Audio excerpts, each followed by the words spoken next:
Live? Yeah, let's do this. All right, awesome. When you see live, you're ready to go. Yeah, we're here. All right, everybody. Welcome to another episode of Ask the Expert with the Martin Eiden team. This is a super special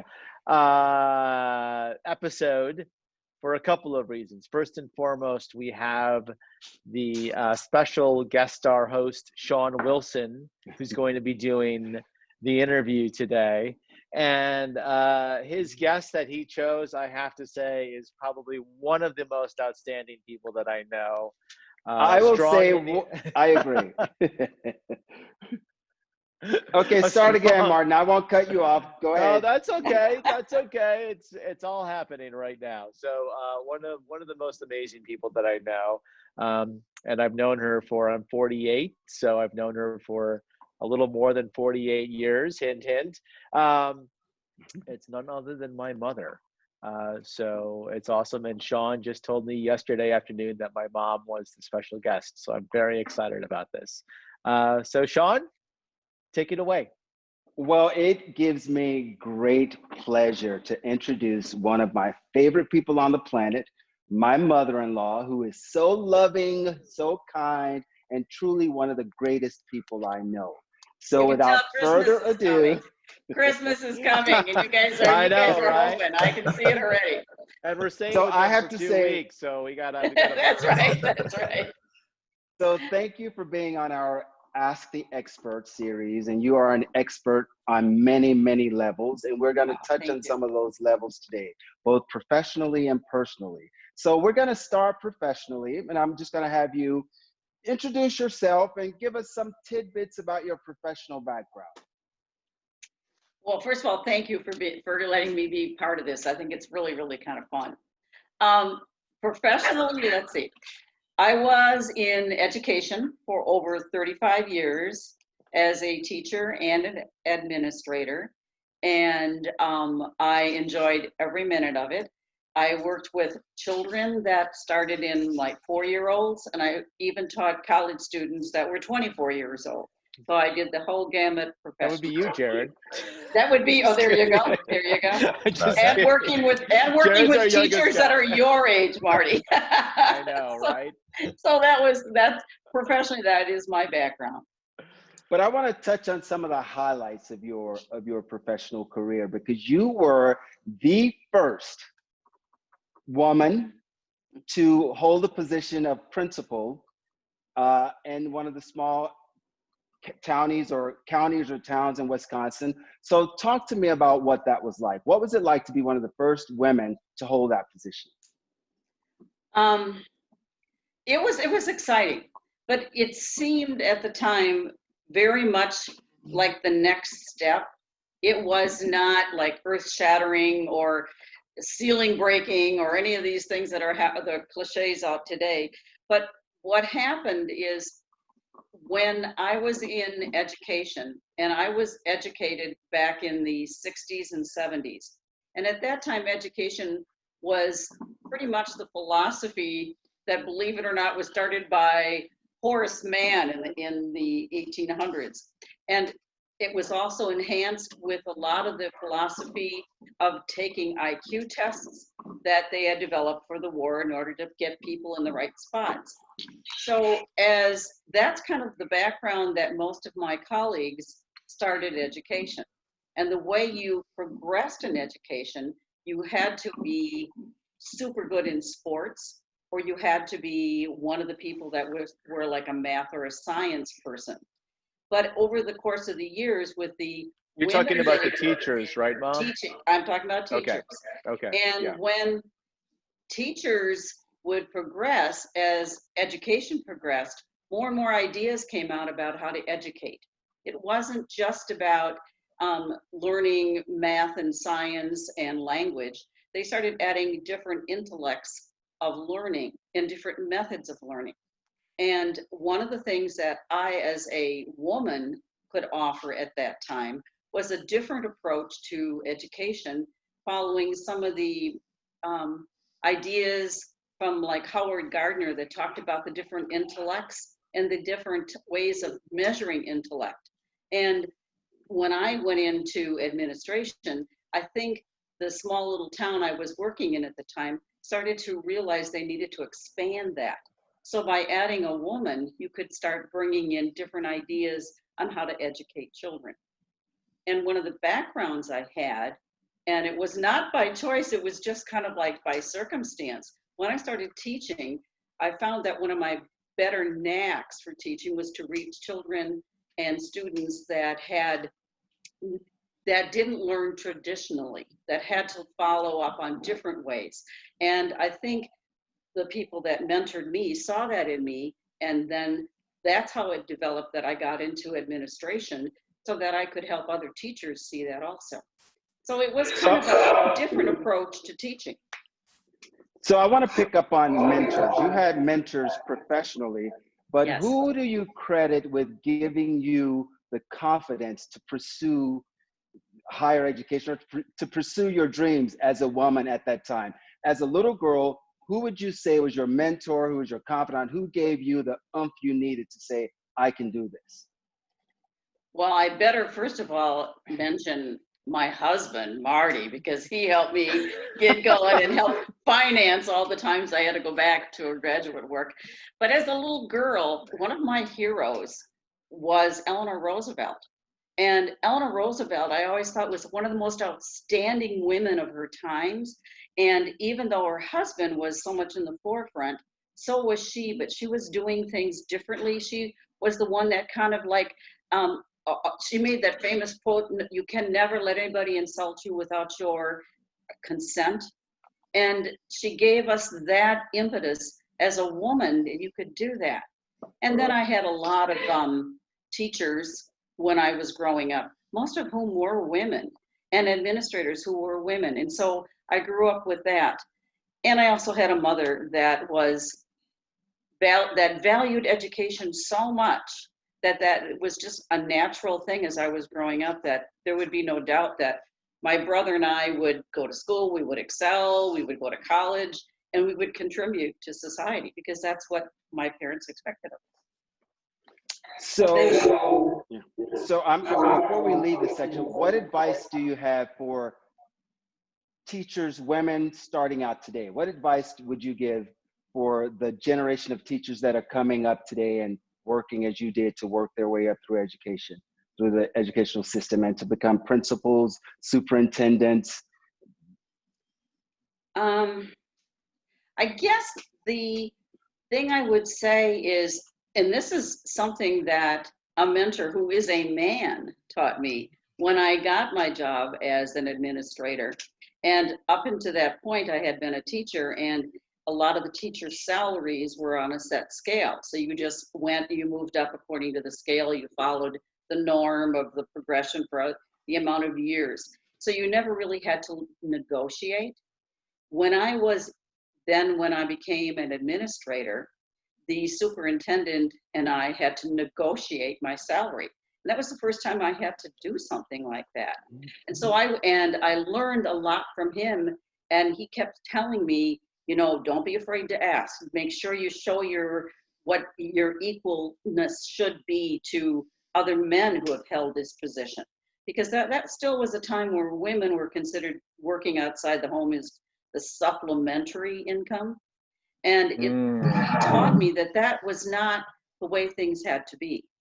And so I guess the advice I would give to any woman going into any field, you need to start where you need to start, but don't be afraid to negotiate. Don't be afraid to move on.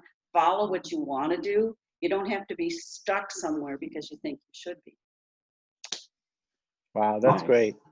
Can I just ask one thing? I know Sean has an agenda here, but would you say that education is the single most catalyst for people to succeed today? I mean, in terms of getting an education, is that a way to, because there's a lot of discussion of well, you don't necessarily need to go to college as long as you got street smarts and business savvy. You can become financially independent and successful that way. And I know there's a lot of people that have that, but I still think the numbers speak for themselves. That education is definitely is the proven track to, you know, improve yourself financially, and family wise as well. You know what? If you would have asked me that 10 years ago, I would have said, oh, definitely. You just need to go on. You need to get as much education as you can. But I'm starting to see now it isn't just, I don't want to, I do believe education is the way to progress. Without education, there are too many roadblocks that if you don't have the degree, if you don't have the license, if you don't have the background, you cannot progress. We see that in our families. We see that with our friends. I see that in your generation. I see that, you know, definitely was in my generation. But what I also want to add to that is you need to get educated and learn as much as you can about your field, whether it is something that is a field that you're going to pursue academically, if you're going to do a hands-on, whatever way you're going to, whatever profession you want to be, you need to be educated in. And not only educated, but it's a continuous education. Basic education, when I was a principal, as an elementary principal, the biggest job we had to do was to teach children how to learn. Right. In today's society, it isn't memorizing Latin phrases or history dates or memorizing math formulas. That is not what elementary education is about. Elementary education is learning how to access those things and to program them into your mind so that you can know where to find that. And I think today, even in high school and in colleges and beyond, even in any field, if you don't keep up with the times, if you don't know how to access the new information, I mean, look at technology. It's changing daily. That if you don't keep going back to school or going back to seminars or going back or learning educating yourself, you're never going to continue at the speed or the dreams you want to have. Wow. So I want to just take this time we've gone through half our time, so I want to switch over to the personal. Okay. And the last step. So you're a daughter, you're a mother, you're a mother-in-law, you're a wife, you're a grandmother. Which of those roles have you enjoyed the most? Oh boy, Not a loaded question. Martin, your dad just walked by and said you better say wife first. So as a wife, I have very much enjoyed being a wife. That has been fun. Martin and I met when we were in college, and we did all the fun things you do when you are young, and going to parties and sewing dresses and dressing up and doing all those things. And then having a family, becoming a mother was absolutely wonderful because I had two perfect sons, one of whom you know, and the other one is equally as perfect, but they were fun. It was fun to do stuff with them and to kind of like mentor them and also watch them teach me about a lot of stuff that was happening. So it was fun being a mom. It really, Marty, I think about all those vacations that we went on and all our family traditions. It was fun being that part of the wife and mother. I also very much adored and looked at my mom as the person I wanted to be. She was a great mother. She was denied an education as she was growing up because she was a depression baby. And even though she was given a scholarship, it was more important that she worked for her family and helped them. My dad was very similar, had similar background. So they kind of pushed my brother and I to become educated, to fill our dreams. And they sacrificed a lot for us so that we could. Even as I became an adult and a mother and a wife, my mother was still mentoring me on how to get things done and how to be a better mother and how to be a better wife. And then as I followed my mother-in-law, I have hopefully become a fairly decent mother-in-law for you, John. You are amazing. Because Marty's mother, my mother-in-law, was a phenomenal lady also that was so willing to give and teach and make sure we did things. But I think my crowning thing is being a grandma. I love Aw. being a grandmother. It is the icing on the cake. Not only do I get to enjoy Jessica and Jake and Noble and Katie and watch them grow into the beautiful people they're turning out to be, but I get to see their personalities, and I get to step back and remind Marty and Ben and you and Jen how to take care of them. But I don't have to do that. I can just sit back and then reap all the rewards of their successes, and that's kind of fun. Then you can just enjoy all the good things that they have to offer. And they do. Jessica she's a teacher and she motivates students so well. And then I look at Jacob, and he's always architecturally planning or plotting something. I look at Noble. That young man wakes up in the morning with so much love in his heart and joy. He sings. When I would be with him, it was just, he makes the sparkle in your day. And then you get Katie, and Katie comes along and she's got this energy for life that is, I call it like she's the Picasso of life. She sees things differently and kind of makes the picture fit her mood and what she sees. And being a grandma, I get to sit back and enjoy all that. So Okay, now what let I me love. ask you, what was Marty like as a kid? What were some of the things that his teachers This said? isn't part of the interview. I didn't think we had these questions. Oh yeah. Like, what was he like as a kid, as a student? What were some of the things? I mean, he's very successful today. Did you see that in him when he was growing up? Well, first of all, I'll lay it out there. I'm his mother, so of course I think he's but I can relate some of the stuff that he did even as a child. A lot of people saw, a lot of his teachers and a lot of his scoutmasters saw much. Marty, they saw a lot of potential in you. And I look back and I see that I think about when you were in school and you joined the band in 8th or 7th and 8th grade, and when all of a sudden when these recitals would happen, all the trumpets, Marty's group, they would be the guys in the ties, or they would be the guys wearing the boleros. They kind of like stole the show that way because they loved their music and they made it fun for everybody. Or when he went into scouting, I mean, it was just a natural step for him to become an Eagle Scout. And his project was, our little town was just starting to build a senior center. And so Marty's project was to do the landscaping for the senior center, which by the way is still there and it's beautiful. So I mean, that was stuff he did. Martin, his father, always reminds us of the time when we went to the Grand Canyon, and we as a family, Marty was, I think you were what Marty, about 14 down then? Yeah, freshman or sophomore in high school. Something like yeah. that. And and his brother Benjamin and Martin and I, we hiked to the bottom of the Grand Canyon. We get to the bottom of the Grand Canyon and we spent the night at the Phantom Ranch and slept overnight. And the next morning we were getting up for breakfast, and we have to hike back up the Grand Canyon.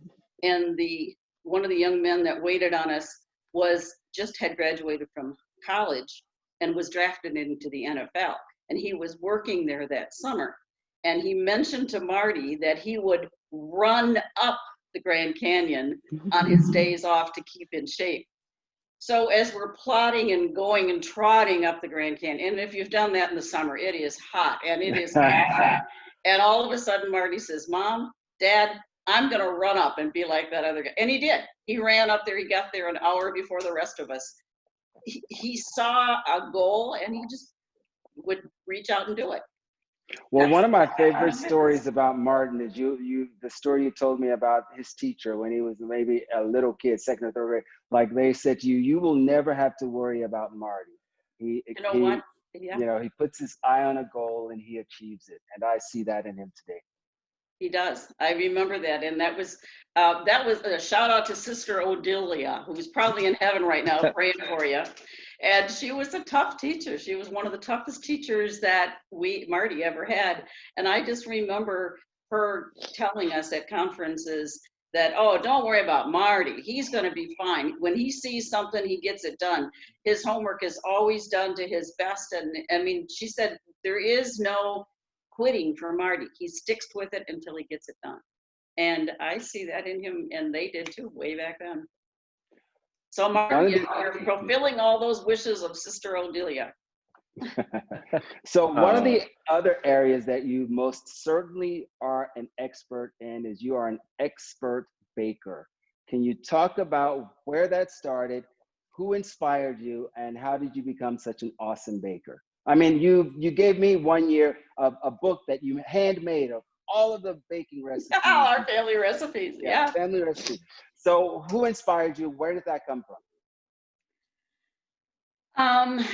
Well, my mother was a very good cook, and my mother-in-law were very good cooks. But the baker in me, I really think, came from my grandma Hattie.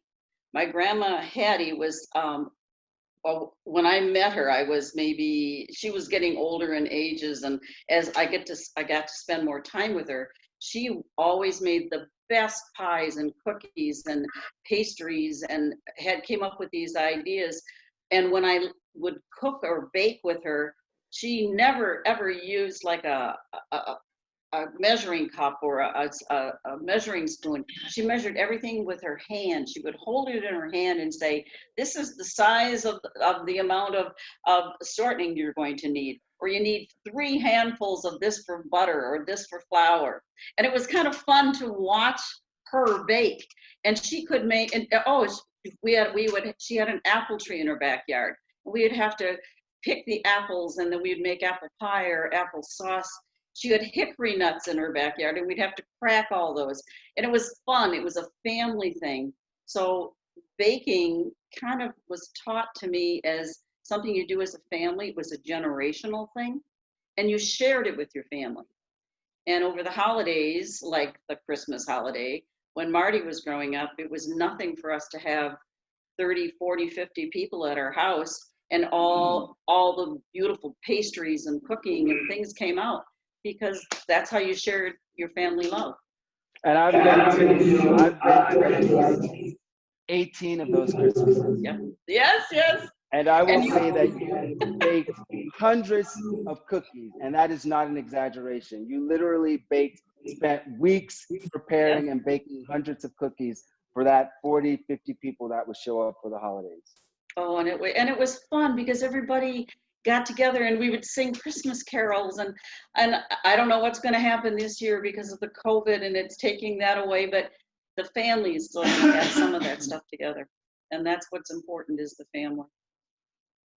So you were did you always think outside of the box? I mean, this is just coming to me now. I've seen you grow as a person in a lot of ways, but the one I want to focus on now is this year.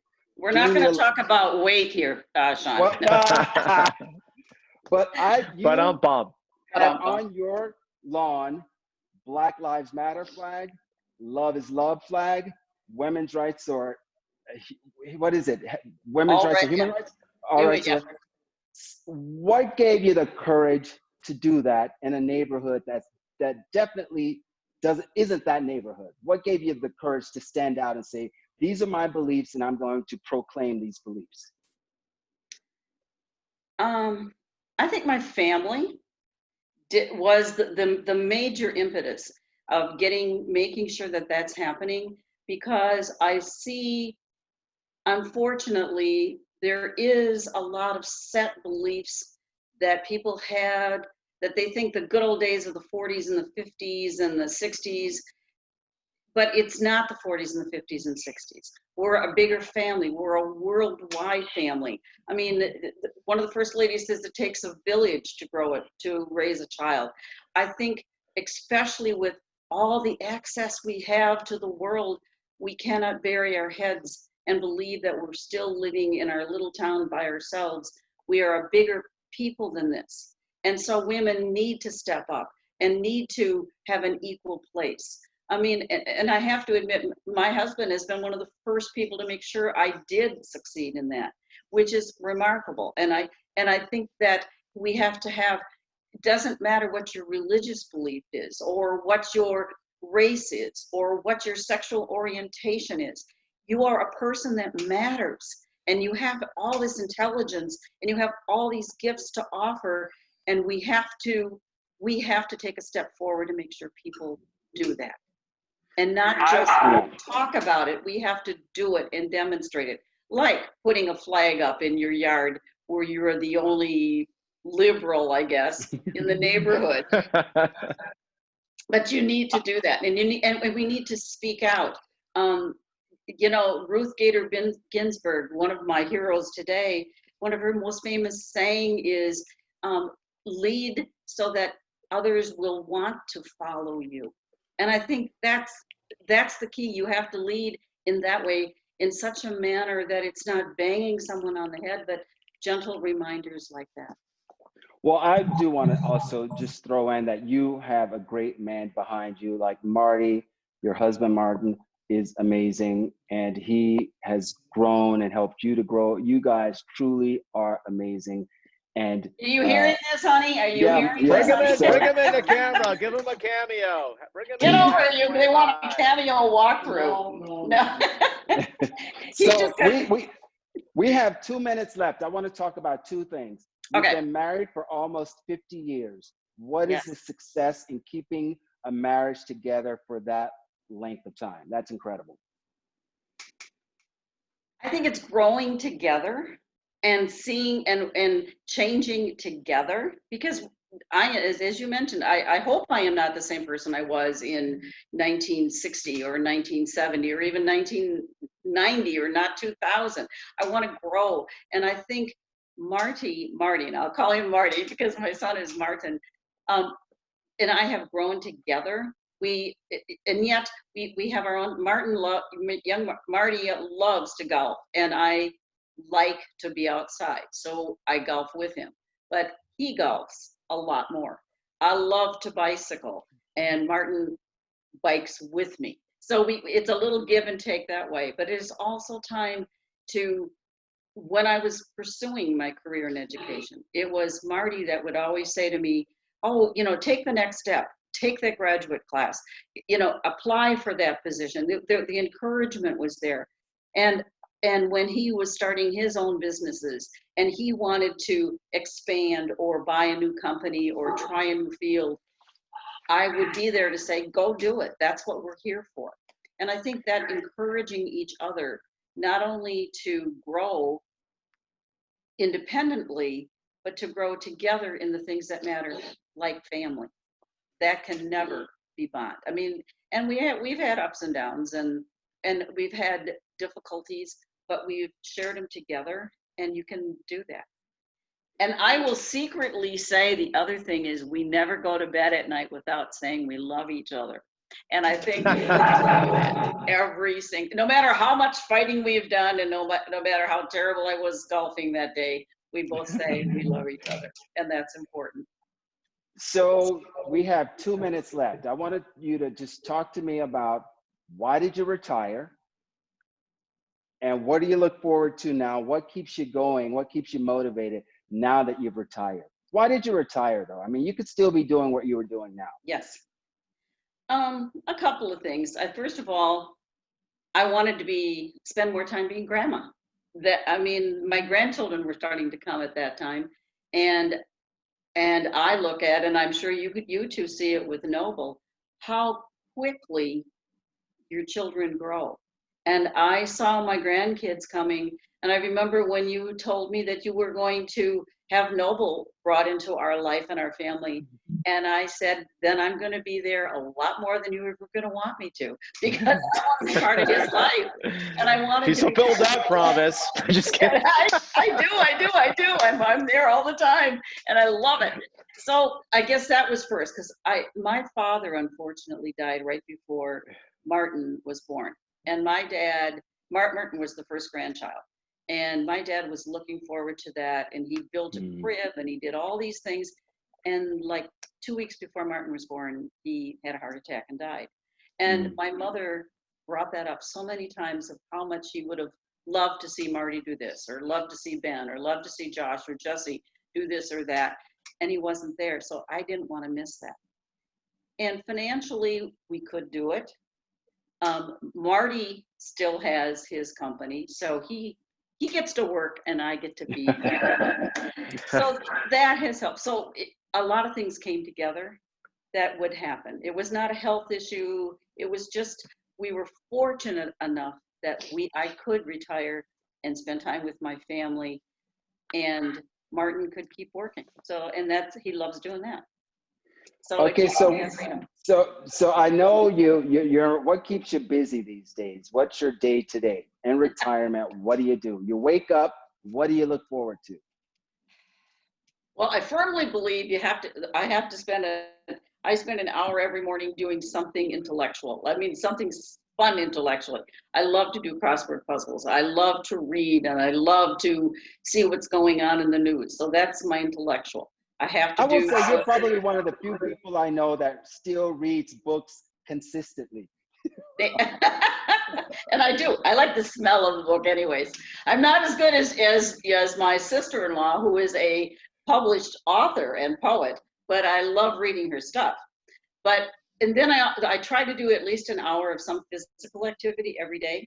And it's stuff that I like. I'm not a gym person, but I love to walk. We are fortunately down here in Florida, so in the winter we can walk. I love to bicycle. I've become a waterlogged water aerobic student, and we do that 2 or 3 times a week, and it's fun. Martin and I still go dancing on the weekend, so we do those type of things. So I keep myself active that way. And plus, I'm pursuing some new ideas with sewing. I've always been a sewer, not so much a crafter, but a sewing. I can try new recipes. I still like to entertain. That's been put on hold because of COVID, but it's been fun doing those things. So it's a good clean grandma. We have reached the end of our 30 minutes. So I want to thank you for being a guest, and our last guest of 2020 and our best guest of 2020, in my opinion. And I just want to also, we've had some great guests though. So yes, you have. I've seen them. Hello. But I just want to say, my mom died when I was young. You truly have been a mother to me. I thank you. I love you. And you are my mom now. Thank you. Oh, thank you. What a wonderful thing to say. Thank you. Love you, Martin. Wow, guys. Super. This was Thank great. you, This Jared. was a really nice. Thank you, Jared. This is a really nice, really nice end cap for the year, Sean. Thanks very much for doing it. And thank you, Mom, for being on the Ask the Expert. This is a very nice early Christmas present for me. So thank you, everybody, again, for joining in with the Martin Eiden team. And we will see you in 2021. Thank you. Take care. Bye-bye now. All right, Don't hold hang on up a yet. second.